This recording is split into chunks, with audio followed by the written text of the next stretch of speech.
నాగలక్ష్మి గారి ఎవడే సుబ్రహ్మణ్యం తర్వాత మహానటి 2 సినిమాలు చూశాను. మహానటి మాత్రం నాకు విపరీతంగా నచ్చిన సినిమా.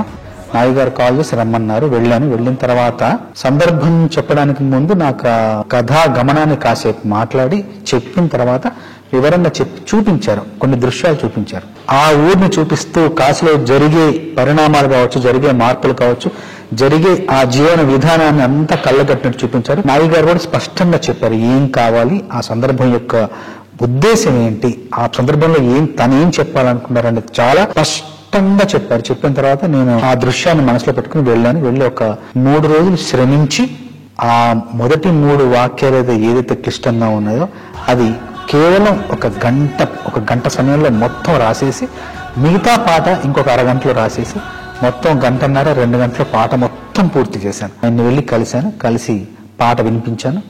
ఒక్క మాట కూడా ఆయన సవరణ లేకుండా, కరెక్షన్ లేకుండా పాట మొత్తం ఏక బిగిన చాలా బాగుందని చెప్పారు. పల్లవి రాసిన తర్వాత చరణాల్లో అవతార స్పృహ, అవతార స్పర్శ కొంచెంగా ఇస్తూ కలియుగానికి కలి యొక్క అవతారం ఎలా అయితే జనించిందో అక్కడికి వేగంగా రావాలనే ఉద్దేశంతో ముందు మాటలు మీరాయమై ఎన్నో అద్భుతాలు సృష్టించి మనం పుట్టినప్పటి నుండి చూడలేని, నా జీవితంలో నేను పుట్టినప్పటి నుండి నేను సినిమాల్లో చూడలేని ఎన్నో అద్భుతాలు, ఎన్నో విచిత్రాలు ఈ సినిమాలో చూసే అవకాశం ఈ సినిమా ద్వారా నాకు లభించింది. నాకింత గొప్ప అవకాశాన్ని ఇచ్చిన నాగి గారికి, స్వప్న గారికి, దత్ గారికి మనస్ఫూర్తిగా ధన్యవాదాలు తెలియజేస్తాను.